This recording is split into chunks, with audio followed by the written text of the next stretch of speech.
Hi and welcome back.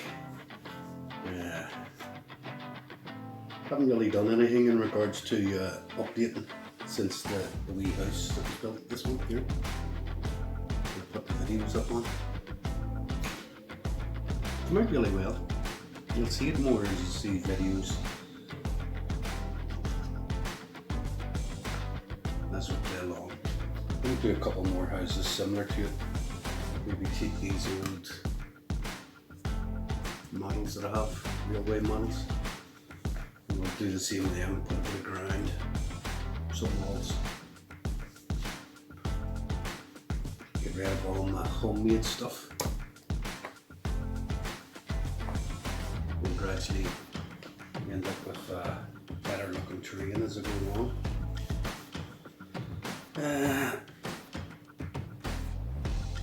At the minute we're playing Lanzarote Ridge, which is December 1944, part of the Normandy battles between the Allied and the Germans, which is America, Canada, Britain. So for people not following, this is Lanzarote Ridge. It's a small outfit of American GIs. They're the 384th Recon Infantry Regiment, Intelligence and Reconnaissance Platoon, handpicked young special troops led by Lieutenant Lyle Buck. 2x9 man squads, 7-man HQ section. It's on the Belgian border on Ardennes, defensive line waiting on the push into Germany. This is Lanzarote.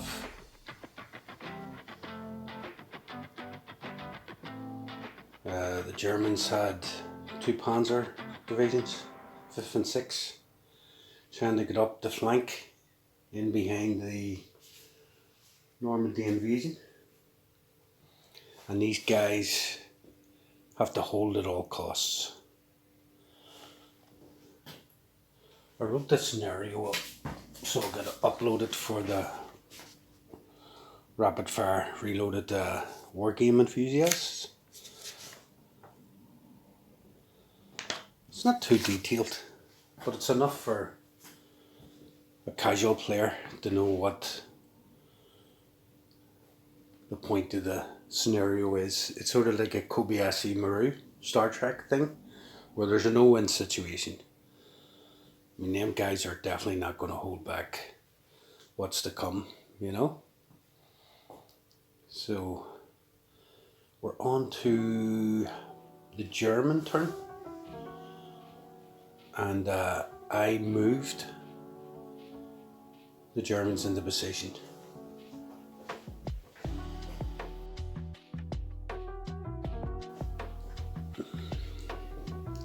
So this squad here, 2 platoons moved into there. Got another platoon moving up there, obviously to face off the Americans in the trenches.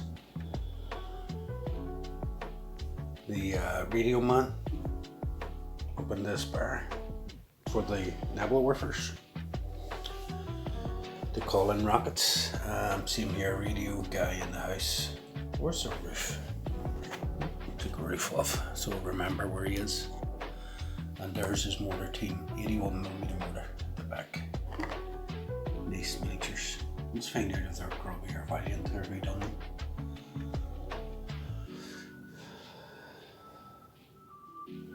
Okay, so what we have here is the troops are moved, as I said earlier. Radio men in the position.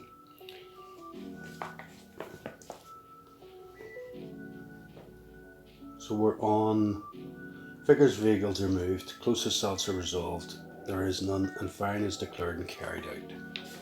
Okay, so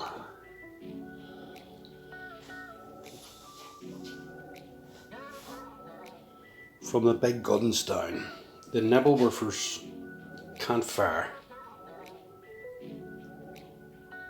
because nobody's calling in any information yet. The radio operator moved up in this fire, so kind of call in fire on the turn he moved. Them guys are the same in the house. They moved up, can't call in fire. So the only thing that really can fire is these guys, but they never spotted anything.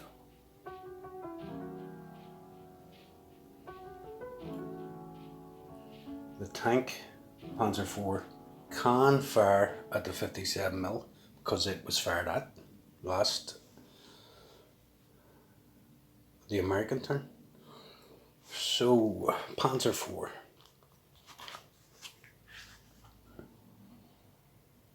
Alright, let me get the stats.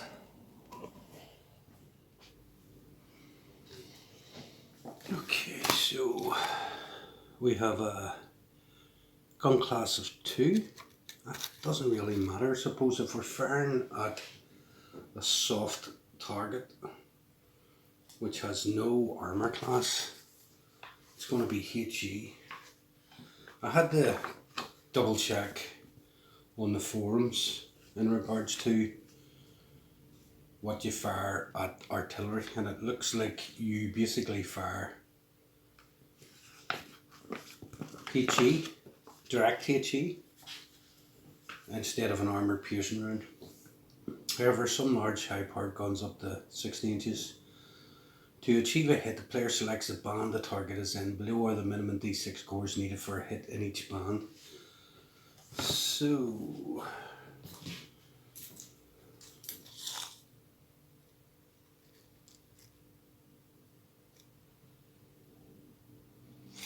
.21. So 21 inches, that's between 16 and 24, so it's a D6 throw required, a 3, it's quite easy. It's a 75mm gun, so it's 4d6.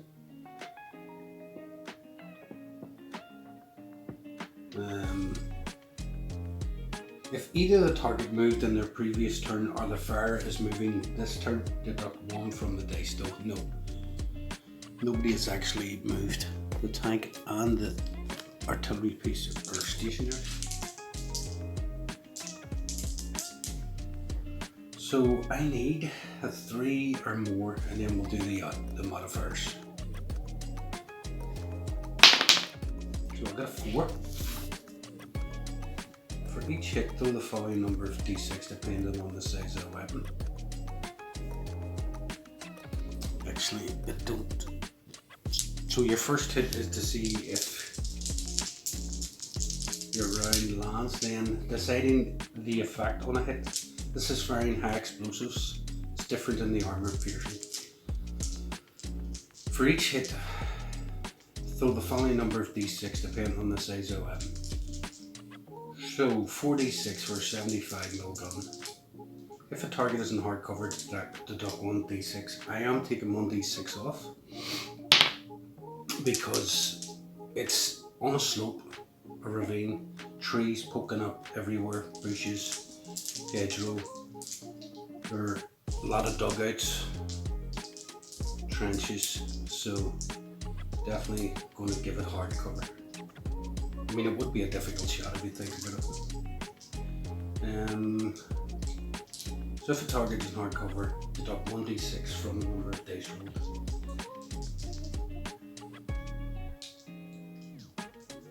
If the target is an armoured vehicle, only throw 1d6 for each hit. Now, this is what I was debating on the Rapid Fire Reloaded forum.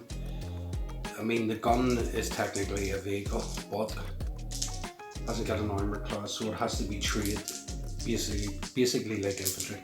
So you're hitting it with HE, high explosives. So I don't need to throw 1d6, I throw the 3. And I need to kill all 3. Because there's 3 men on the base, you have to kill all 3. If you don't kill all 3, it doesn't do any damage, or it just sprays all around. Okay, so these are the scores needed to cause a single figure casualty or destroy an armoured vehicle. Guns and mortars, guns over, destroy an armored vehicle. So guns and mortars 5 or 6. Here we go. So I need 3 5s or over. And I got a 5 and a 6 and a 2. So according to what I've been told, that's a no kill.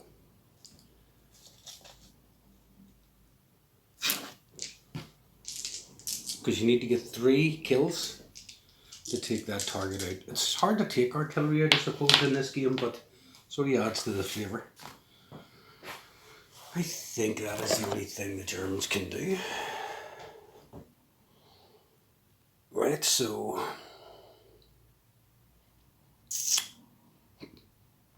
I can't fire because I can't see anybody. That's in the infantry. The mortars don't come into play and the rockets don't come into play to the next turn. So that's it for now, I think. Give you a few updates. This is the original Rapid Fire Reloaded. It's a wee bit worse for wear. I had to fix the book up. The edges got a wee bit damp and I was carrying it in my bag and stuff. I've just picked up the 2 new, well, they're not new, they've been out a while, but the Rapid Fire Reloaded Extra. Pretty handy, gives you information on stuff that I need for this scenario, which is basically planes. For the air assaults, gives me information on solo gaming, because this game is really good for solo gaming. I never realised till I was learning the rules. These videos are just me learning, and hopefully you might get something out of it too, watching, but it's a good solo game. The Normandy book, I think there's 4 scenarios. Yeah, 1, 2, 3, 4. And it's really well done, like, gives you all the information on your units, your C units, your maps,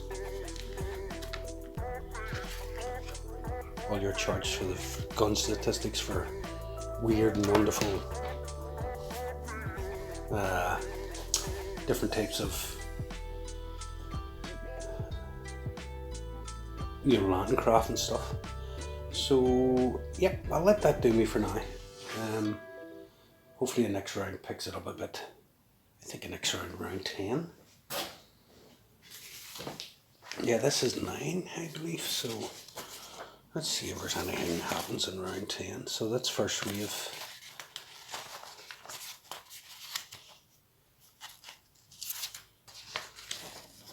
The second wave's on, and then the third wave. Turn 13, so another 3 turns before the King Tigers and the Tiger Ones and the Panthers. That should be interesting. I think that'll probably end the whole game. Enough of me waffling. Bye for now.